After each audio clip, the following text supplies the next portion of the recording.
시작하겠습니다. 김태효 차장님. 네, 김태효 차장님 뉴라이트세요? 아닙니다. 2007년 대선 당시 이명박 대통령 후보를 지지하는 뉴라이트 지식인 선언 100명 선언자 PPT 좀 보여주세요. 여기 김태효 차장님 이름 올리신 거 맞죠? 그때는요. 올리신 거 맞죠? 네, 이름은 올리라 그랬습니다만은 참석하거나 그 이후에 연결된 적이 없습니다. 뉴라이트 백인 선언 지식인 선언에 올리신 거 맞잖아요, 그죠? 네, 거기에는 같이 근데 왜 지금은 뉴라이트가 아니세요? 그 이후에 활동한 적이 없기 때문입니다. 뉴라이트라는 게 부끄러우세요 지금? 뉴라이트라고 제가 그때 이름을 쓴 것은 네. 구태에 의한 우파 보수를 벗어나서 신선하고 참신한 젊은 우파 보수 지식인이 되자, 그래서 그 말을 듣고 이름을 쓰라 그랬죠. 그러면 뉴라이트는 지금 어떤 말로 쓰입니까? 그 이후에는 제가 모르겠습니다. 아 몰라요? 네, 세상에 이 정부는 굉장히 재밌는 게 뉴라이트라고 평가받는 사람들을 다 정부에 갖다 쓰면서 아무도 본인이 뉴라이트라고 얘기하는 사람이 없어요. 그렇게 부끄러운 호칭입니까? 뉴라이트의 개념을 많은 사람들이 정치적으로 재단을 했기 때문이라고 생각합니다. 뉴라이트가 본인이 생각하는 뉴라이트 개념은 뭡니까? 지금도 같습니다. 혁신적인 깨끗한 우파입니다. 아 지금 뉴라이트로 평가받는 윤석열 정부에서 뉴라이트로 평가받는 분들 데려다 쓰는 분들 혁신적인 젊은 우파다 이런 분들 데려다 쓰는 거예요? 제가 인사권자가 아닙니다만 예. 뉴라이트를 생각하고 인사를 하신 적이 없을 것입니다. 세상에 우리는 그러면 뉴라이트는 세상에 없는데 허상을 두고 국민들이 야당들이 뉴라이트 비판을 하고 있는 거라고 그 차장님은 지금 말대로라면 논리적 연관성 속에서는 그렇게 평가하시겠네요? 세상에 뉴라이트가 있습니까 없습니까? 뉴라이트가 많이 악용되었고 정치권에서 변질되었다고 생각합니다. 누가 악용했습니까?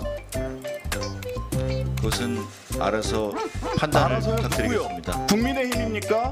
조국혁신당과 민주당입니까? 모두 해당한다고 생각합니다. 아 국민의힘도 뉴라이트를 악용하고 계세요?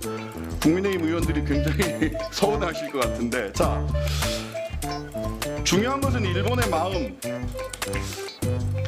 말씀하셨는데 왜 이런 말씀을 하셨을까 너무 궁금해갖고 논문을 찾아봤는데 아까 논문에서 그런 말을 쓴 적 없다라고 하는데 PPT 좀 보여주세요.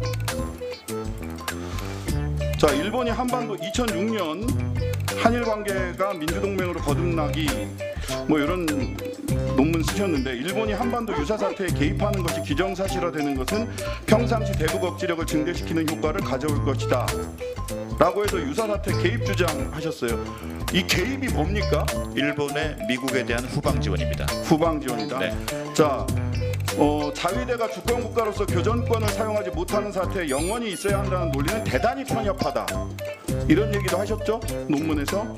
일본의 보통 국가화를 두 번째, 주장했습니다. 일본에서도 찬반이 있는 소위 보통 국가화를 지금 주장하고 계시는 거예요, 그죠?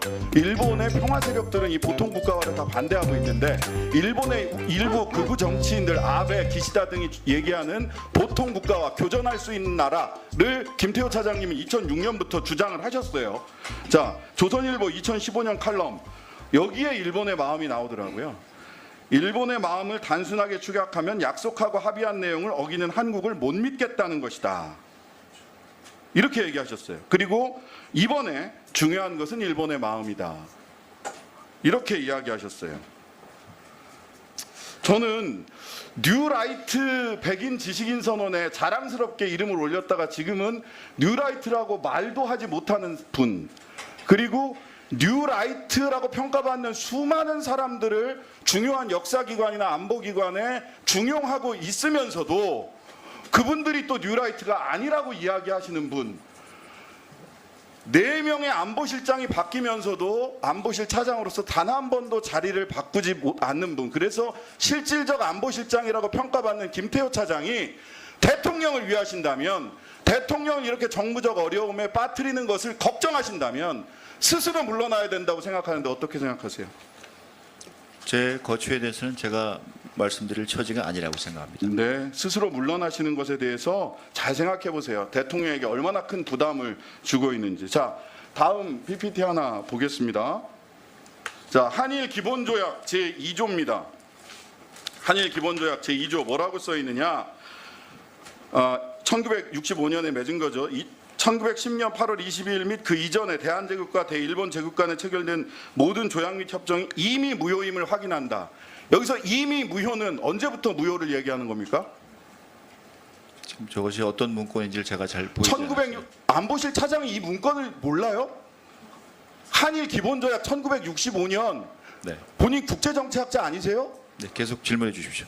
1965년 한일 기본조약 제2조입니다. 몰라요? 저게 뭔지? 여기 이미 무효라고 되어 있는데 네. 다음 PPT 보시죠.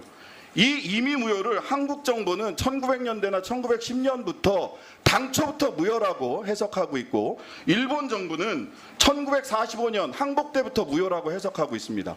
역사적으로 굉장히 유구한 전통을 가진 논쟁입니다. 그때 잘 아시겠지만 무합의의 합의, 불합의의 합의라고 해서 각자 한국 정부는 당초부터 무효라고 해석하고 일본 정부는 1945년부터 무효라고 해석을 하죠. 1945년부터 일본 정부는 무효라고 해석을 하니까 이전에 한국 불법 강점을 전부 다 합법이라고 얘기하는 거고 그러다 보니까 강제징용 피해자들은 조선반도 노동자로서 그저 일본 같은 나라에 어디에 가 있었던 것에 불과하게 된 겁니다. 근데 이 사실을 모르신다고요? 어떤 문서인지도 몰라요? 저는 대한제국 그리고 상해 임시정부부터 우리가 주장해온 을사조약의 무효 주장에 대해서 동의하고 국제법적으로 힘이 강했을 시절에 일방적으로 일본이 주장하는 그 해석은 그 당시대로 또 존재한다고 이렇게 생각합니다. 그 당시대로 어떻게 존재하는 겁니까? 그 당시대로? 자, 이 해석 때문에 어떤 얘기가 나오는 거냐면요. 한국 대법원은 불법 강점이기 때문에 당초부터 무효이기 때문에 강제징용 대상 판결을 하는 겁니다. 그런데 김태호 차장을 비롯한 윤석열 정부는 제3자 변제안을 끄집어내는 거죠. 왜? 일본 정부의 1945년부터 무효라는 그 해석을 따르고 있기 때문에. 왜 제3자 변제안이 끄집어 나왔습니까? 1965년 한일 기본조약에 일본 측 해석을 따르고 있기 때문 아닙니까? 아닙니다. 노무현 정부와 박정희 정부도 똑같은 해석을 내려서 자체적으로 국가 예산을 들여서 강제징용 자, 배상을 한 그렇다면 것입니다. 마지막 질문입니다. 그렇다면 한국 사법부의 판결은 잘못된 판결입니까? 한국 사법부 판결은 1965년 이미 무효 이것이 당초부터 무효라고 하는 해석에 입각해서 전원합의체 판결을 내렸어요. 사법부의 이 판결을 김태호 차장과 윤석열 정권은 어떻게 판단하고 계십니까? 그것을 존중해야겠기에 거기에 해당하는 제3해법을 마련하고 이행하는 것입니다. 제3해법을 어떻게 마련을 합니까? 이 앞뒤가 맞는 말씀을 하셔야죠. 네. 존중하는 사람이 어떻게 제3해법을 제3자 변제안을 마련하십니까? 네, 신장식 의원님, 네, 정리해 주시고.